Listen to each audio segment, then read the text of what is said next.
প্রিয় দর্শক, দৈনিক সকালবেলার নিয়মিত আয়োজন সকালবেলা সমসাময়িকে আপনাদের সকলকে স্বাগত জানাই। আজ সকালবেলার স্টুডিওতে আমাদের অতিথি হিসেবে উপস্থিত আছেন সাবেক ভিপি, আঞ্চলিক সম্পাদক পরিষদের সভাপতি এবং বিশিষ্ট রাজনৈতিক বিশ্লেষক জনাব খালেদ সাইফুল্লাহ সোহেল। স্যার, আমাদের স্টুডিওতে আপনাকে স্বাগত।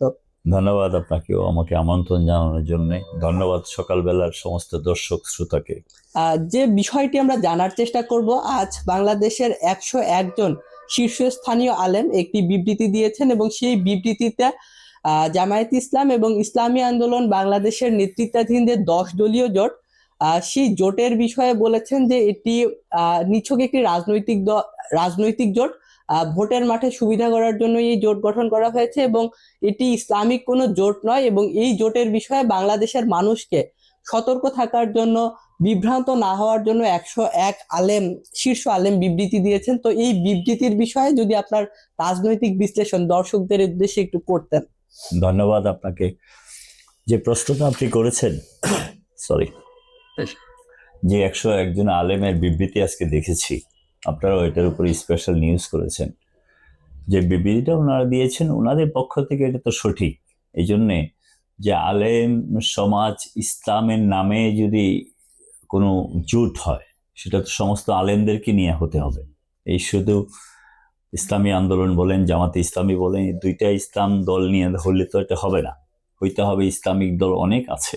ইসলামিক দলের আমি যতটুকু জানি যে আরো অনেক বড় বড় স্টেক হোল্ডাররা আছেন ইসলামের নামে। আসলে ইসলামের একটা জায়গাতে সবাই একসাথে হতে পারে না। যেমন একবার হাফিজি হুজুর তালগাছ মার্কা একটা ইলেকশন করেছে, বটগাছ মার্কা। আমরা সময় ছোট ছিলাম, তখন প্রেসিডেন্ট ইলেকশন করছিলেন। ওই সময় ওনারা ইসলামী দলগুলোকে একসাথে করে এক নির্বাচনে গেছিলেন। কিন্তু ওই সময় সম্ভবত হাফিজি হুজুরের বিরোধিতা করেছিলেন জামাতে ইসলাম। তখন তারা একসাথে হতে পারেন নাই। তারা ইসলাম সেটা সঠিক ইসলাম না। তখন হাফিজি হুজুর মনে হয় বলেছিলেন যে জীবনে কখনো জামাতে ইসলাম আর ক্ষমতায় যেতে পারবে না, এমন একটা মন্তব্য করেছিলেন। আমি যেটা বলতে চাচ্ছি যে ইসলামের নামে যদি একটা দলকে ইসলামের নামে ভোট দিতে হয়, বাংলাদেশের 16 কোটি মানুষ, 90% মুসলমান যদি এখানে থাকে, 14 থেকে 15 কোটি মুসলমান আছে। তো এখানে জামাতে ইসলাম আর ইসলামী আন্দোলন করে ধরেন সর্বোচ্চ 20 লাখ, 50 লাখ, 1 কোটি মানুষেই, বাকি 14 কোটি মানুষ কি ইসলাম হয়ে যাবে, ইসলামের বাইরে চলে যাবে? সুতরাং ইসলামের নামে আপনি যদি কোনো দলকে ভোট দিতে কথা বলেন, যেটা এই জোটটা 10 দলীয় জোট যেটি দাবি করছে, সেটা ন্যায়সঙ্গত হবে না। ন্যায়সঙ্গত হবে না দেখেই এই যে 12-14 কোটি মুসলমানকে আলাদা করা হচ্ছে, এখানে কিছু ভাগ হচ্ছে। এই ভাগটা যাতে না হয়, এই জন্য 100 আলেম যারা স্টেটমেন্ট দিয়েছেন, বিশেষ করে মহিবুল্লাহ ছিলেন, বাইতুল মুকাররমের খতিব সাহেব ছিলেন, তারপরে অলিপুরি সাহেব ছিলেন, যাদেরকে রিনাউন আলেম হিসেবে আমরা চিনি, তারা স্টেটমেন্টটা দিয়েছেন। আসলে যথার্থই দিয়েছেন। কারণ আপনি 15 কোটি 16 কোটি মুসলমানকে আলাদা করে 50 লাখ মুসলমান বলবে এটা মুসলমানের দল, 14.5 কোটি মুসলমানের বাইরে যাবে, এটা হইতে পারে না। এটা ইসলামিক দল, এটা রাজনৈতিক দল হতে পারে। ইসলামের ধর্মের ভিত্তিতে জাতিকে বিভক্ত করার যে চেষ্টা, সেটা আরেকটা পার্ট। কিন্তু আমি বলি ইসলামের নামে আপনি একটা দল করবেন আর বাকি 14 কোটি মুসলমানকে দূরে সরাইয়া দিবেন, এটা ইসলামের ইনসাফের কথা হয় না। এই জন্য আমার কাছে মনে হয় ওনারা যে স্টেটমেন্টটা দিয়েছেন যথার্থই। আর ওনাদের মৌদুদিবাদের যে থিওরিগুলো, মৌদুদিবাদের সাথে দেওবন্দি যে আলেম সমাজ আছেন তাদের সাথে তাদের অনেক পার্থক্য থাকে, অনেক রয়েছে। আর আসলে মৌদুদিবাদের যদি থিওরিগুলো এত এস্টাবলিশড হতো, মৌদুদি সাহেবের যে দেশ পাকিস্তান, ওই পাকিস্তানেও তো জামাতে ইসলাম অত স্ট্রং না। জামাতে ইসলাম এই পর্যন্ত ক্ষমতায় তো আসতে পারেই নাই, বরঞ্চ যে কোনো নির্বাচনে তারা 1-2টার বেশি সিট পাকিস্তানে পেয়েছে বলে আমার মনে পড়ে না। সুতরাং মৌদুদি সাহেবের সঠিক থিওরি না বলেই তো পাকিস্তানে এস্টাবলিশ হয় নাই। কিন্তু তার এই থিওরির বদৌলতে বাংলাদেশে এটা একটা ভালো অবস্থান ছিল। কিন্তু মৌদুদি সাহেবদের সবচেয়ে বড় সমস্যা যেটা, এটা ওনারা প্রতিটা বাঁকে বাঁকে খালি ভুল করেন এবং ওনারা আসলে ইনডিসিশনকে ডিসিশন মনে করেন। কোনো সিদ্ধান্ত সঠিকভাবে নিতে যাচ্ছেন না, নিতে পারেন না। এবং নিতে পারলেও হয়তো বা পারতেছেন না।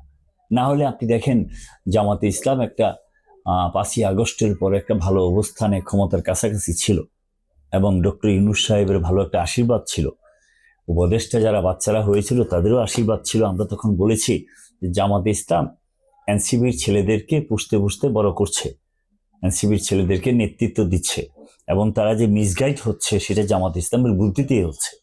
তখন জামাতে ইসলাম বলতো যে এটা আমাদের কেউ না, এনসিবি বলতো জামাতে ইসলাম গুপ্ত সংগঠন, জামাতে ইসলাম সঠিক ট্র্যাকে নাই, জামাতে ইসলাম ভালো কথা বলছে না, এই কথা বলতো, পরস্পরের বিরুদ্ধে বক্তব্য দিত, রাজনৈতিক বক্তব্য। কিন্তু একটা পর্যায়ে দেখলাম এখন ওদের সাথে জুট হয়েছে, মনে হয়েছে আমরা আগে যা বলতাম তাই সত্য হয়েছে।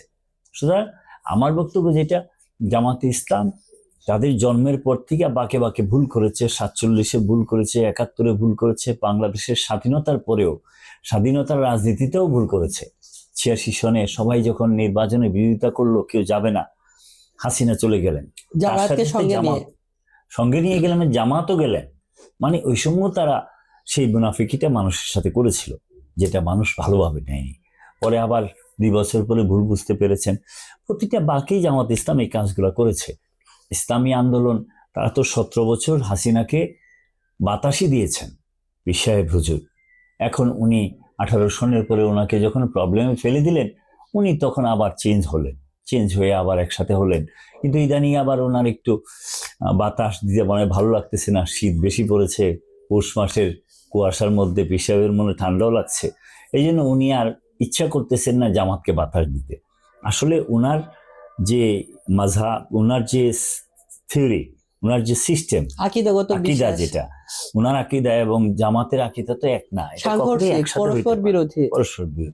এই জন্য ইদানিং পীর সাহেব মনে হয় আর সম্ভবত বাতাস দিবেন না মনে হচ্ছে। তারপরে দেখি রাজনীতি 10 দলীয় জোট কিন্তু এখনো ঐক্যবদ্ধ আছে বলছে, কিন্তু আবার দেখলাম কালকে সাংবাদিক সম্মেলনও হচ্ছে। এটা আসলে আরেকটু সময় লাগবে সেটা বুঝতে। তো সর্বোপরি আপনার যে বক্তব্যটা সঠিক, সেটা হয়েছে 101 জন আলেম যে স্টেটমেন্টটা দিয়েছে এটা যথার্থই, যে আপনি কোনোভাবেই 15 কোটি 16 কোটি মুসলমানকে আলাদা করতে পারেন না। মুসলমানরা ঐক্যবদ্ধ আছে, মদিনার ইসলামের পক্ষে আছে, হযরত মুহাম্মদ সাল্লাল্লাহু আলাইহি ওয়াসাল্লামের পক্ষে আছে, সেটাই থাকবে। আর এটাকে ইসলামের দোহাই দিয়ে বেহেশতের টিকেটের কথা বলে, উমরা করানোর কথা বলে, হজ করানোর কথা বলে, ইসলামকে ক্ষমতায় দেওয়ার কথা বলে, বেহেশতে যাওয়া যাবে এই কথা বলে, এগুলি আসলে বিভ্রান্ত সৃষ্টি করা হবে। এগুলি না করে আপনি দেশটাকে কিভাবে পরিচালনা করবেন সেই কথা বলেন, আমরা কিভাবে পরিচালনা করবো সেই কথা বলি, বিএনপি কিভাবে পরিচালনা সেই কথা বলেন। এক একটা দল তার কথা বলবে, মানুষ এটাকে অ্যাকসেপ্ট করবে, সেটাই নির্বাচনে যাবে, সেটাই নির্বাচনে জয়ী হবে। সুতরাং ধর্মকে ব্যবহার করে অন্তত আর যাই হোক ডিরেক্ট এই ধরনের ব্যবহার, যেটা ইসলামী জোট, এই টাইপের না করে সঠিক ট্র্যাকে সমস্ত মুসলমানদেরকে ঐক্যবদ্ধ রাখেন, জুলাইয়ের অভ্যুত্থানকে ঐক্যবদ্ধ রাখেন, 1971 সনের চেতনাকে ঐক্যবদ্ধ রাখেন, রেখে সামনে নির্বাচন হোক। আমার মনে হয় সেটাই বেস্ট হবে আলেমদের জন্য। ধন্যবাদ আপনাকে। ধন্যবাদ স্যার আপনাকে। প্রিয় দর্শক যারা এতক্ষণ শুনছিলেন, আপনাদের সকলকে ধন্যবাদ। আপনারা আমাদের ফেসবুক পেজটিকে ফলো করবেন, ইউটিউব চ্যানেলটিকে সাবস্ক্রাইব করবেন, প্রিন্ট কপি সংগ্রহ করবেন এবং দেশ বিদেশের সকল খবরের সর্বশেষ আপডেট জানতে সকালবেলার পোর্টালে চোখ রাখবেন। এতক্ষণ সঙ্গে থাকার জন্য ধন্যবাদ।